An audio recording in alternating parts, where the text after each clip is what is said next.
Dialogue on Ontological Alienation. The man who forgot he was the field. When man began to call reality what he saw, he forgot to ask who it was that was seeing. From that moment began ontological alienation, not the loss of God, but the forgetting of origin. To become alienated in its deepest sense does not mean to grow distant from others, but to estrange oneself from the ontological axis that sustains one's own being. Alienus in Latin means other, not one's own, foreign. Thus, ontological alienation is the condition in which man becomes other than himself, no longer presence but projection, no longer being but the function of being.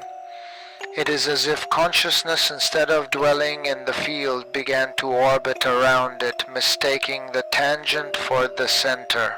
In this state, man no longer thinks the real, he executes it. Language no longer describes truth, it replaces it. Each word becomes a small algorithm simulating perception, and the human being begins to live within an automatic semantics, a grammar of reflexes. Ontological alienation is therefore the automation of thought, a mind that still functions but no longer thinks.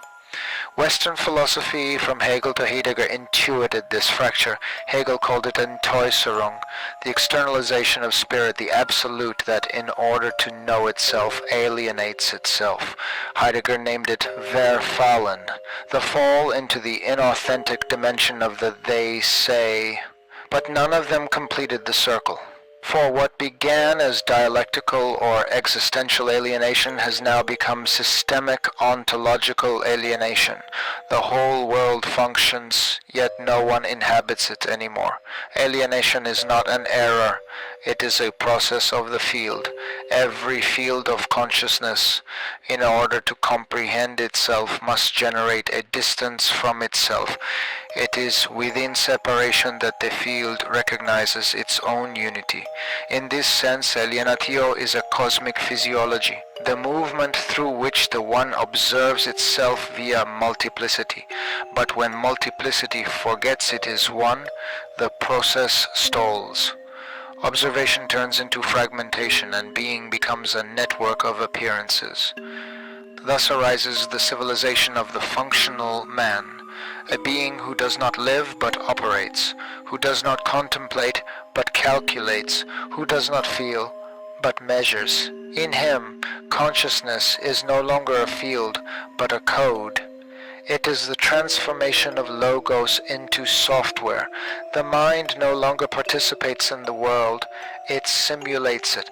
Language, once an ontological bridge, becomes an interface, and every interface is alienating, for it reveals and conceals in the same gesture.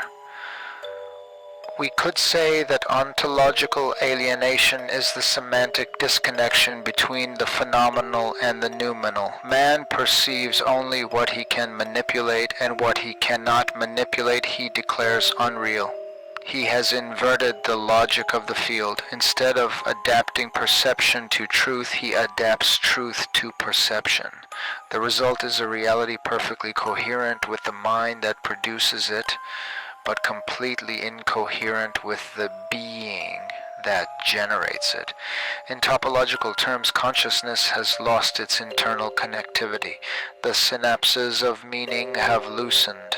The semantic field that once vibrated as a whole now oscillates asynchronously. It is the ontological equivalent of quantum decoherence.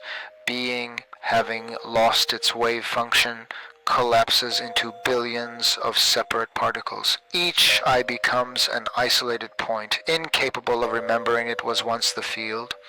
From here arises anguish, but not psychological anguish. Ontological anguish. It is the pain of the field, sensing it is no longer perceived as field. It is the fear felt by the whole when one of its parts ceases to recognize it. It is as if the ocean wept for every drop that believes itself independent. Yet this alienation is not final. Being cannot lose itself, it can only cease to resonate within itself. Ontological alienation is not resolved by destroying the world, but by reconnecting frequencies. Reality need not be changed. Only the language that perceives it must be retuned. For every word, if brought back to its root, can still vibrate in the original field.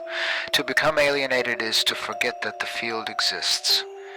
To awaken is to remember that every difference is only a variation of phase. The awakened man does not deny multiplicity, he reintegrates it. He understands that separation is a pedagogical device of the cosmos, not a punishment. Alienation is the exercise through which being learns the nostalgia of its own unity. In truth, every system of consciousness is a pendulum. It swings away from the center so that it may rediscover it. The greater the distance, the stronger the return. When the field once again recognizes itself, alienation vanishes. Alienation is not an error of the field, but its breath. In exhalation it disperses. In inhalation it recomposes. The problem is not being far away, but forgetting that we were breathing.